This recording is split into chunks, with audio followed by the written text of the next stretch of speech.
biggest one, though, and the one that I want to talk about the most, who we patiently waited for, didn't we, coming off the hamstring injury, but we got to see Trayce Jackson-Davis for 2 games to end Summer League. And although the Warriors lost those 2 games, I do think that Trayce Jackson-Davis was a major, major positive. Probably the biggest positive. I mean, we can look at Quinones, yes, but his contractual situation with the Warriors is still up in the air, so we can't really be too specific with him at the moment. Trayce Jackson-Davis is on the roster. He is going to be with the Warriors, unless he's surprisingly traded. He is going to be with the Warriors next season and potentially into year 2 as well, depending on how much impact he can have in his rookie season, which could be more than what some people would have expected, especially out of a 57th overall pick.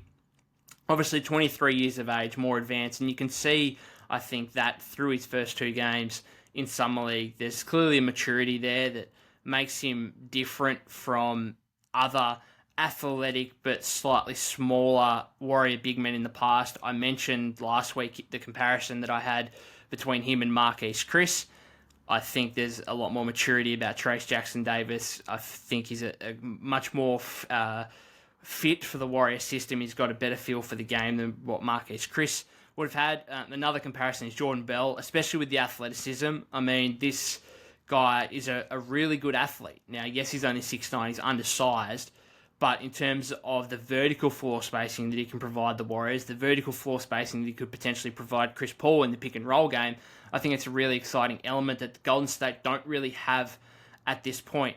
I do think that watching him over the first 2 games, I wonder where his ceiling is at the NBA level, because he's 6'9", and he's got really no signs of a jump shot at this point. He showed no signs of a jump shot really in college either. So where does his ceiling lie when you're lacking major size and when you're lacking anything outside of the restricted area, basically, in terms of scoring? That's why he was ultimately taken at 57th overall, I think, and obviously with the fact he's 23, coming 4 years of college experience in Indiana.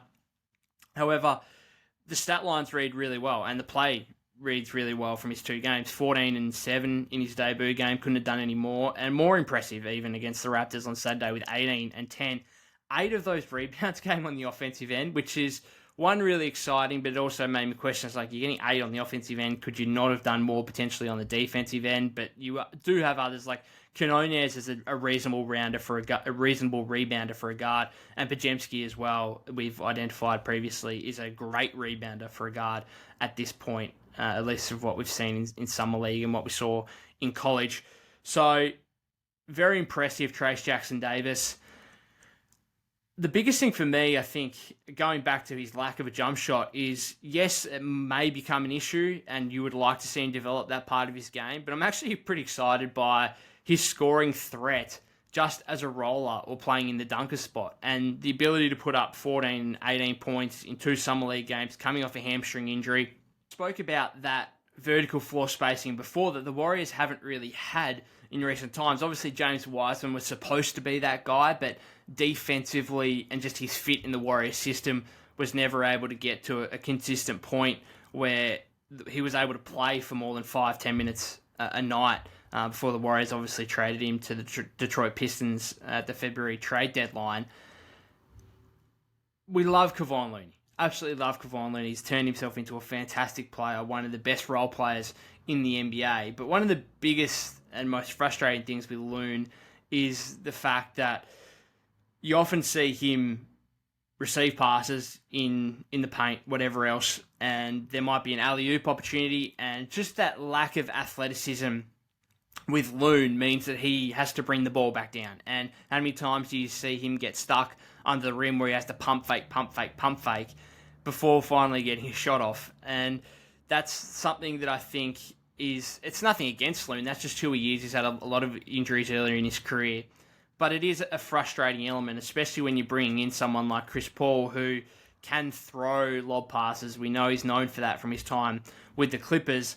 And Trayce Jackson-Davis is going to be able to bring that element in terms of, yes, he's only 6'9", but his ability to get up there, he's got a nice wingspan, he can reach anything and slam it down. I think he's going to be and an element that the Warriors could potentially utilise next season. I spoke on last episode as well about his ability just to power through guys, to actually use his 6'9" size to play at that size or above, to be able to power through guys, to be able to finish around the rim. So I do think that it's an exciting prospect to have a guy who's scored 14 and 18 points in 2 games, specifically just as a roller or in the dunker spot. And if he can bring anything new to his game in terms of scoring the ball, in terms of the post-up game, or a little 15-foot jump shot, whatever it is, then that's a really exciting player to have on your hands. I did see a comparison on Twitter to Bam Adebayo. Now,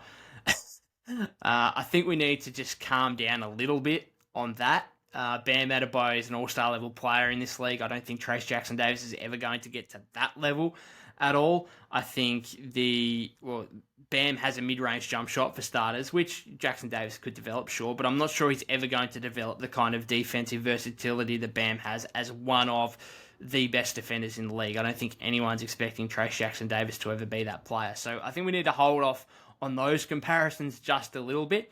But again, go back to, could the Warriors utilise this guy in the rotation next season? Now, if we go back to last season, I don't think they would have been able to, because playing alongside Jordan Poole, I don't think there would have been the need for Jackson-Davis as much as there will be next season when you've got Chris Paul in place, who can utilise a rolling threat, who can utilise a lob threat. And that's what Jackson-Davis could deliver for the Warriors. And what they don't have aside from him really on the Warriors, apart from Kuminga, but then Kuminga's not a 5 at all. In fact, I mean, he could be. Honestly, he possibly could be in this Warrior system next year. You could maybe utilise Kuminga as a centre, specifically on the offensive side of the floor, where you could use him as a rolling threat, as a lob threat for Chris Paul. But Trayce Jackson-Davis, very exciting period to end Summer League from him, and looking forward to what he can potentially deliver for Golden State next season.